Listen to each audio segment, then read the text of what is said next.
Eu tenho 3 pontos. Acho que eu vou começar pelo que foi dito lá e chegar aqui no final. Primeiro, sobre integração, tecnologia e educação, acho que tem 2 perspectivas sobre a coisa. A primeira diz respeito ao acesso à educação, no nível da informação que seja, e a capacidade de se escalar o acesso a essa educação. E aí acho que a tecnologia é discutível, claro, mas acho que é uma ferramenta que já provou seu valor e que ok, aprovado. E numa segunda perspectiva, a gente tem como olhar também para a tecnologia como ferramenta de educação num plano micro mesmo. Então, não acesso à educação, mas sim ferramenta de educação, indivíduo, one-to-one.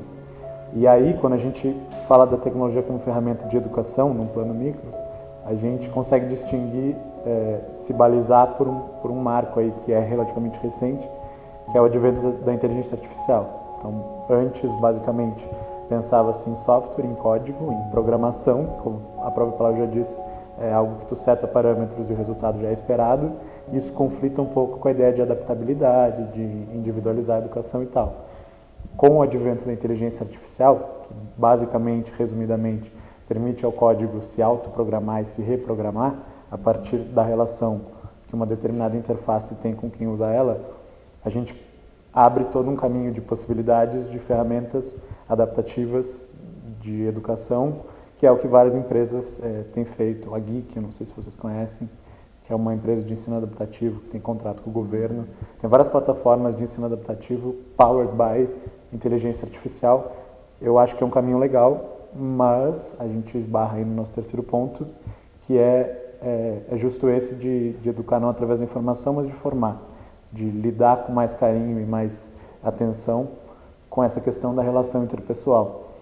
E daí, eu prefiro terminar com outra provocação, para dar uma aquecida, em vez de colocar alguma opinião, que é a pergunta, será que a gente já não chegou num contexto, diante de tudo que tem acontecido, evolução exponencial em todos os ramos da tecnologia, da educação e do que quer que seja no mundo, será que já não chegou no momento, uma pergunta, será que já não chegou no momento da gente se preocupar não só com a relação pessoa a pessoa, mas em educar crianças, adolescentes ou o que seja, a se relacionarem com as máquinas também? O ser humano, ele só aprende na relação, né? Se você colocar um bebê aqui, se a Clarissa tivesse um bebê, ele aprende na relação com ela. Ele não aprende, se ela não estiver, se não tiver ninguém, ele não vai conseguir ter alguém para se espelhar. Ou seja, ele precisa do rosto da mãe, ele precisa do cuidado da mãe ou de quem esteja cuidando. É a relação que vai ensiná-lo. Ele vai ter o semblante, ele vai imitar, ele vai justamente... tudo o que essa mãe traz para ele é o que ele vai aprender.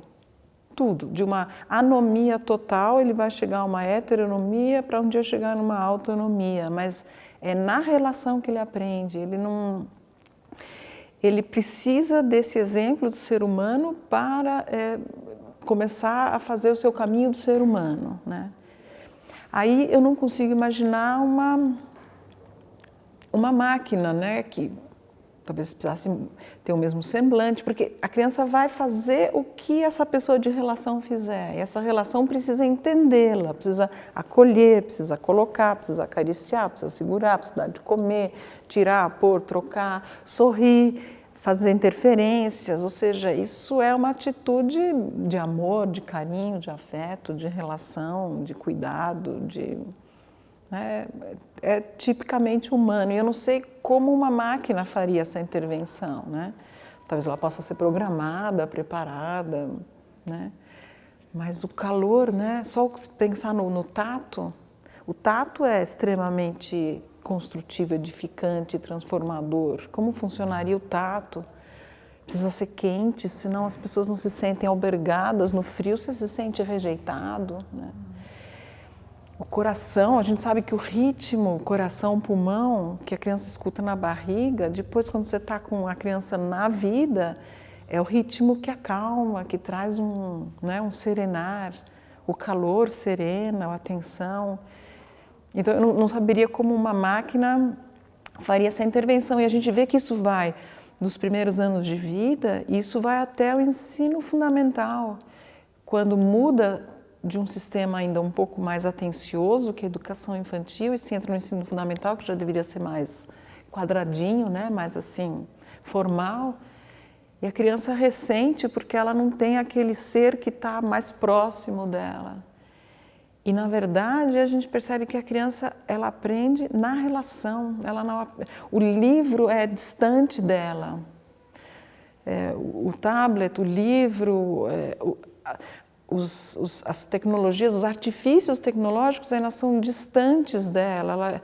Ela ainda vai se apropriar daquilo e ela aprende, porque todo mundo tem celular e tablet e tudo isso, e eles vão aprendendo.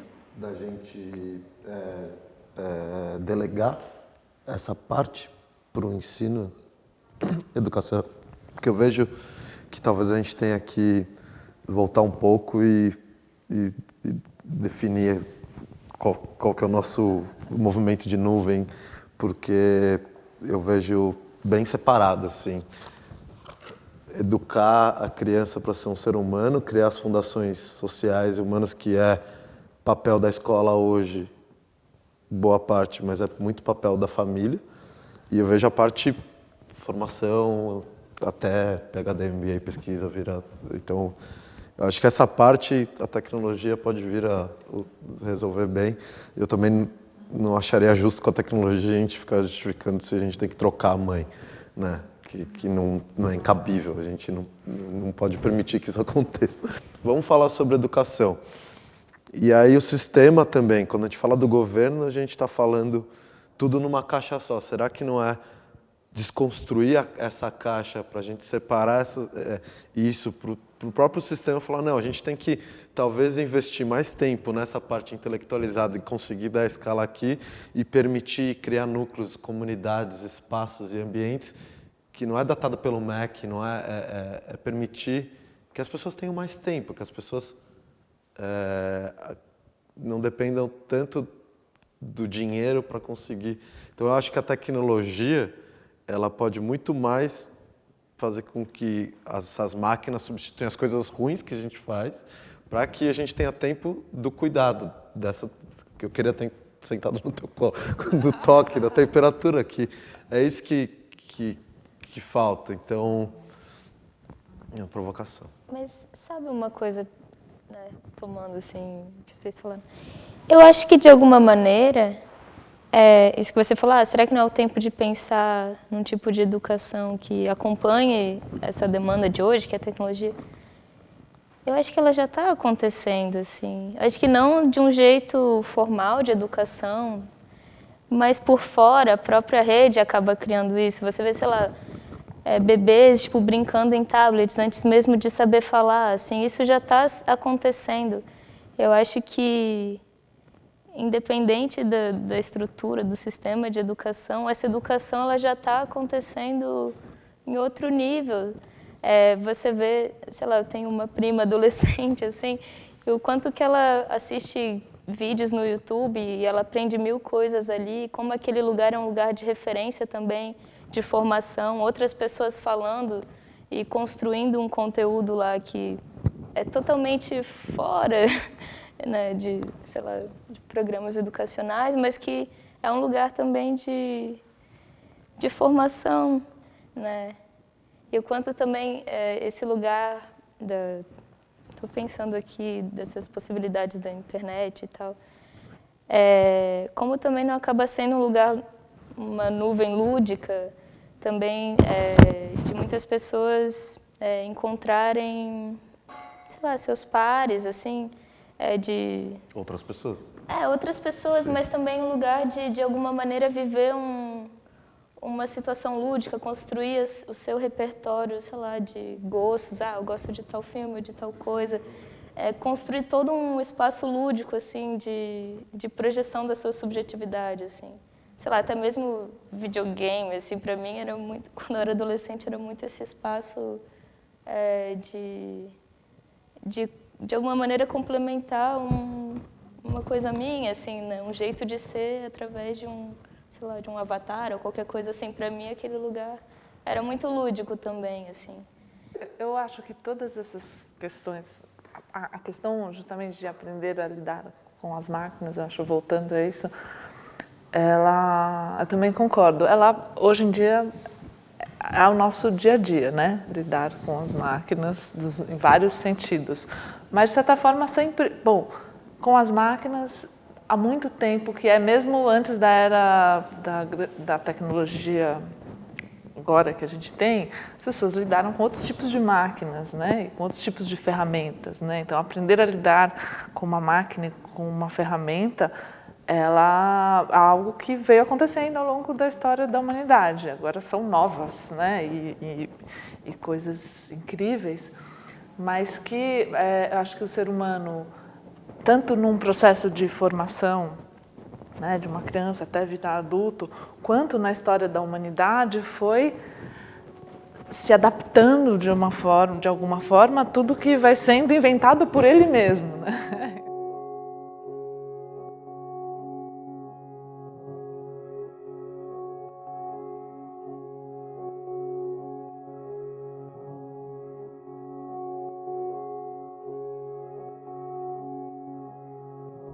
Como desenvolver ou como trazer com a criança, enfim, e gradualmente ao longo do seu processo de formação, essa capacidade também de escolha, né? E de decisão de como ela quer lidar com aquela máquina, porque aí a máquina está aí e ela vai decidir, e que ela possa decidir, não a máquina decida por ela, ou que ela possa realmente usar as mais diversas ferramentas que existem, mas conforme a sua escolha e conforme que ela vai navegar pela internet, por exemplo, mas que ela minimamente dirija essa navegação, seja lúdica ou seja com um objetivo muito claro, mas que ela possa ter a capacidade interna de ter, de certa forma, um pouco como é que chama? O timão desse barco, assim, né?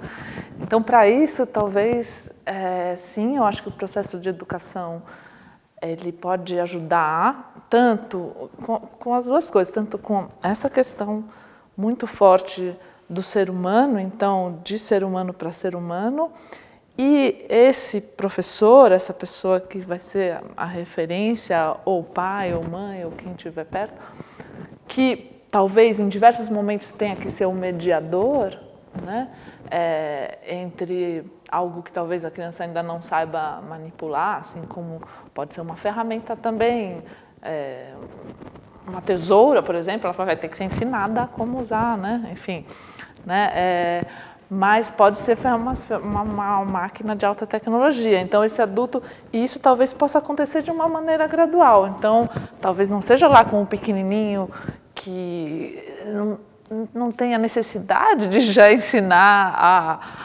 navegar pela internet, mas lá com os grandes no ensino médio pode ser muito interessante trabalhar essa questão, né? Como que é essa relação hoje? Porque, de toda forma, eles estão nesse mundo. Né? Isso é fato. Todo adolescente hoje vive muito uma comunicação virtual muito forte. Então, talvez nesse momento a escola pode ser um lugar muito legal de questionar, de discutir com eles esse assunto, de levantar para o nível da consciência algo que eles já fazem o tempo inteiro. Porque porque eu estou muito empolgada com o que você está falando. Porque eu acho que a tecnologia ela é uma ferramenta incrível, assim, de como ela pode ser esse lugar, essa forma que quase camaleônica, assim, que pode adquirir 1000 modos de usar. Que pode ser tanto isso, o livro de história, o lugar de aprendizado, quando pode ser uma arma também, assim, né? E como você lida com essa estrutura com 1000 faces, assim, né? Eu acho que é muito mais nesse sentido de aprender ou ensinar como criar parâmetros de você utilizar isso, assim, né? Sem que isso você se perca ali dentro, assim, né? Para que como você humaniza então a sua relação com essa estrutura, assim, né? E para que ela seja então mais o lugar de expansão do conhecimento do que, sei lá, se é uma coisa usada para uma coisa ruim, assim, né? Sei lá, estou aqui pensando como lidar com essa educação com a tecnologia. Assim. Eu queria trazer um fato interessante. Estou participando de um projeto de gêneros e estou tendo a oportunidade de lidar com vários espectros de uma escala de 0 a 50 subindo. E aí teve uma pessoa que com 16 anos, ela não estava se encontrando do jeito dela ser como uma sociedade, pô, eu sou menino, sou menina, sou gay, o que eu sou, não sei e tal. E aí, trazendo esse lance de encontro, de comunidade, ela foi buscar na internet o que ela estava sentindo, que ela tinha uma disforia, ela não se encontrava no corpo dela, nem quando ela estava pensando que poderia ser menina, nem quando ela estava pensando em mudar para o feminino. E ela, nos Estados Unidos, por ela ter uma boa educação, ela já sabia falar inglês, muito nova, ela achou o gender fluid e trouxe para o Brasil e traduziu. Então eu vejo esse tipo de passo, a internet, ela realmente traz um acesso que é transformador, que quebra os dogmas, eu queria estressar, que eu acho que tem 4 cabeças muito interessantes aqui, estressar a educação mainstream, porque se for falar na educação sozinha, individual, eu falo, não, contrata um filósofo, mais 10 crianças incríveis e a gente faz o melhor mundo para se viver aqui nesse espaço. Mas como que a gente pensa num Brasil, né? Como a gente pensa nesse Brasil que não vai ter nem a internet, nem o professor, nem nada. Como que esse desafio que eu queria estressar, que é começar a desconstruir primeiro esse momento. Eu acho que primeiro, não tem educação, não tem escola pública até tal idade. Como que a gente pode resolver isso? Como que a gente revê as creches? Como que... então... Tá, porque eu acho que no final a gente vai acabar... O ideal é a gente acabar como os índios, né? A tecnologia, ela vem como servente para dar acesso e para aproximar o humano. Obviamente, a gente vai construir coisas incríveis, mas quanto mais você anda, você termina em querer construir à mão, você está sempre tentando chegar no mais perto do que você era lá no passado. Então, como que a gente pode pensar nessa educação descentralizada? Como que a gente pode não olhar para o MEC, para o sistema, que eu trouxe esse caso do gender fluido, até porque a gente está agora sendo pautado por novo nível social aí que a gente está aprendendo a lidar, está encontrando um monte de gente que estava escondida debaixo do tapete, não vou colocar nem a palavra de direção para não falar, mas a gente sabe que tem pessoas que estão discutindo quanto que a pauta vai vir da religião, vai vir do que uma sociedade acredita. Qual que é a virada? Qual que é a virada que nós, que também não quer gastar o maior tempo, vereador, deputado, para mudar, mas tem uma preocupação fundamental de transformação?